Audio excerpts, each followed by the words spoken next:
मंडळी नमस्कार, मी रिनेश रंजन. आपण पाहत आहात बातम्यांची बातमी. मंडळी, शरद पवार साहेब हे कोळं अनेकांना गेली 5-6 दशकं 50-60 वर्ष या महाराष्ट्राला अजूनही उलगडलेलं नाही. ना त्यांच्या डोक्यात कुणाबद्दल सनक दिसते, ना त्यांची भनक कुणाला कधीही लागते. मंडळी, विचित्र विषय आहे त्यांचा. जिकडे हवा तिकडे धावा हा वाक्प्रचार महाराष्ट्राच्या राजकारणात कुणाला सूट होत असेल तर मला वाटतं तो पवार साहेबांना होतो. हा प्रश्न आज विचारण्याचं कारण काय आहे, जरा पुढे ऐका. महाराष्ट्राच्या राजकारणातले ज्येष्ठ नेते तुम्हाला ठाऊक आहे कोण आहेत? शरद पवार साहेब.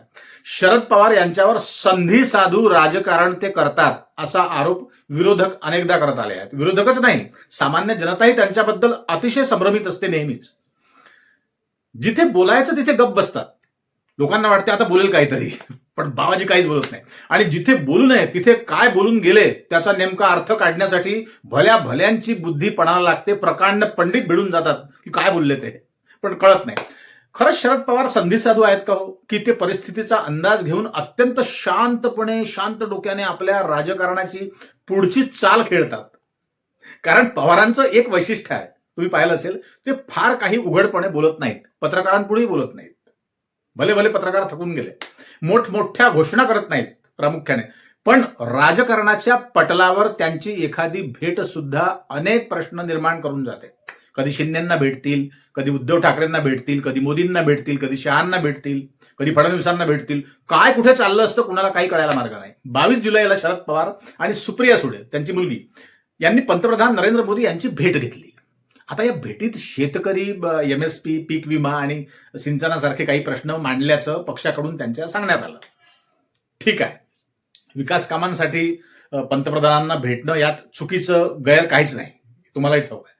पण त्यानंतर 10 ऑगस्टला सुप्रिया सुळे यांच्या नेतृत्वाखाली शरद पवारांच्या राष्ट्रवादीचे 8 खासदार, एकूण 8 खासदार पुन्हा मोदी साहेबांना भेटले.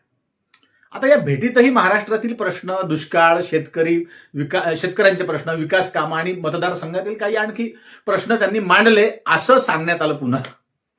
पण हे खरं की खोटं हे कुणालाही पचण्यासारखं दिसत नाही मंडळी. कारण विश्वास हा वेगळाच असतो आणि त्यांच्यावरती विश्वास नाहीच लोकांचा. राजकारणात प्रश्न फक्त काय बोललं हा नसतो, प्रश्न असतो कधी भेट झाली, मध्यरात्री झाली का, सकाळी झाली, दुपारी झाली, कोण भेटलं आणि त्या भेटीच्या राजकीय पार्श्वभूमीवर काय सुरू आहे.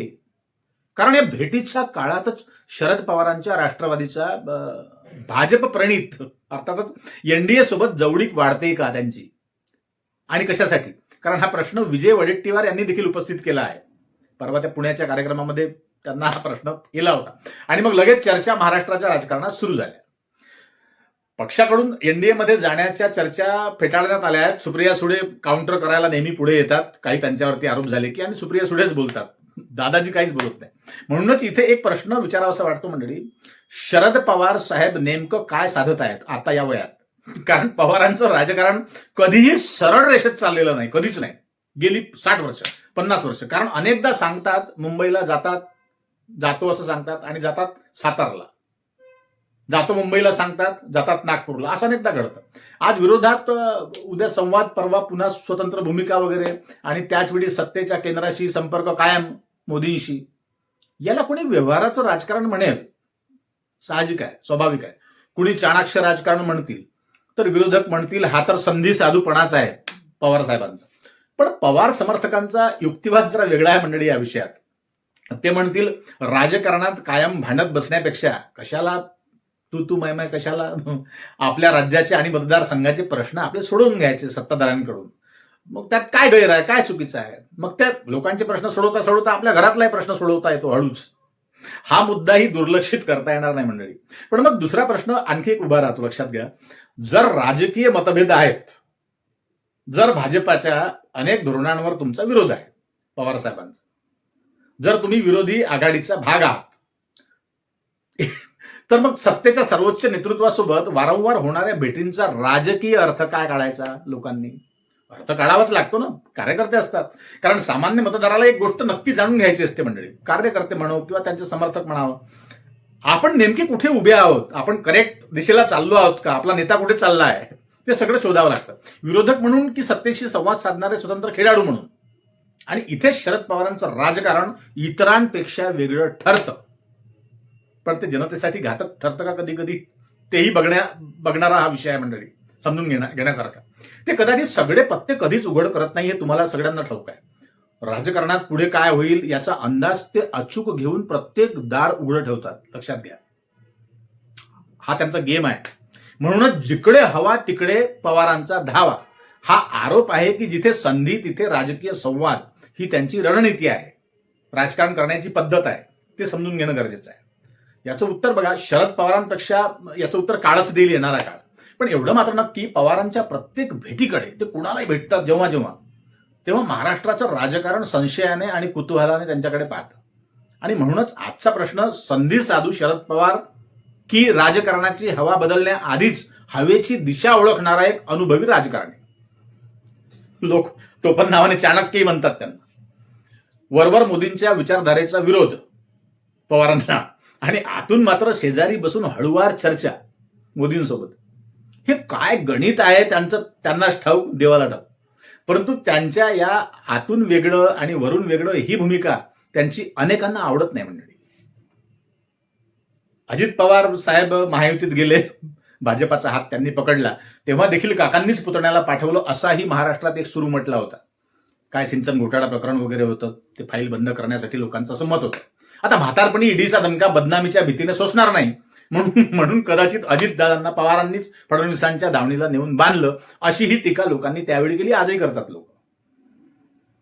महाराष्ट्राचं काही हो, भलंबुरं, परंतु आपल्या घरातील सर्वांना सत्तेची सत्तू चाखायला मिळावी, असाही आरोप एक पवार काकांवर होतो, नेहमीच होतो. राजकारणाची दिशा दशा सर्वच काही अलीकडे बदललं आहे मंडळी. राजकीय संस्कृतीच लयाला गेलेली आहे. त्यामुळे एकट्या पवार काकांना काय म्हणायचं, त्यांच्या पद्धतीने ते गेम खेळतात. पण लोकांना चिंता वाटते. आरोप झाले की काउंटर करायला तुम्हाला ठाऊक आहे, कन्या सुप्रिया सुळे मात्र लगेच तयार असतात, लगेच पत्रकारांपुढे. हुशार आहे. तुम्हाला ठाऊक आहे, नातीचा संसार, त्या रेवतीचं लग्न, संघाच्या कुटुंबात तो संसार फुलते आहे. संसारी मुख्यालय, मुक्काम पोस्ट नागपूर आहे. लग्न कुणाच्या मध्यस्थीने जमलं, बऱ्याच काही शंका उपस्थित होणारे प्रश्न हल्ली लोकांना पडत आहेत त्या लग्नापासूनही मंडळी. आणि अजितदादा गेले तेव्हाही त्यांचं स्टेटमेंट तुम्ही काही, तो विमान अपघात नाही वगैरे, त्यांनी कसं काय त्यांना कळलं, आणि एकदम काही चौकशी व्हायच्या आधीच त्यांनी कसं काय डिक्लेअर केलं. मग तुमचा आमचा सगळ्यांचा समज झाला. माझेही व्हिडिओ मी केले होते की महाराष्ट्र पेटू नये, लोकांना शांत ठेवण्यासाठी, कायदा सुव्यवस्था राखण्यासाठी त्यांनी हा असा प्रश्न केला. पण त्यांच्या बघा मंडळी, एखादं ते उत्तर देतात ना, त्या उत्तराच्या पाठीमागे अनेक त्यांचे विषय असतात. म्हणजे एका गोडीत ते अनेक पक्षी मारण्याचा प्रयत्न करतात, असं अनेकदा घडतं.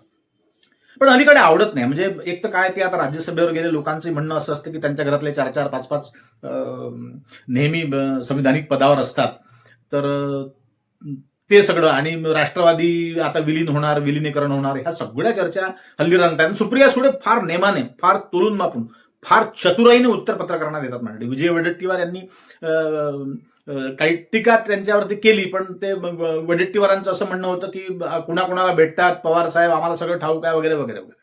आता इंडिया अलायन्समध्ये आहे पवार साहेब, तर त्यांनाही त्यांची काळजी वाटते की मागच्या दाराने कुठे मोदींच्या घरी तर घुसणार नाही, अमित शहांना कधी फोन तर लावणार नाही.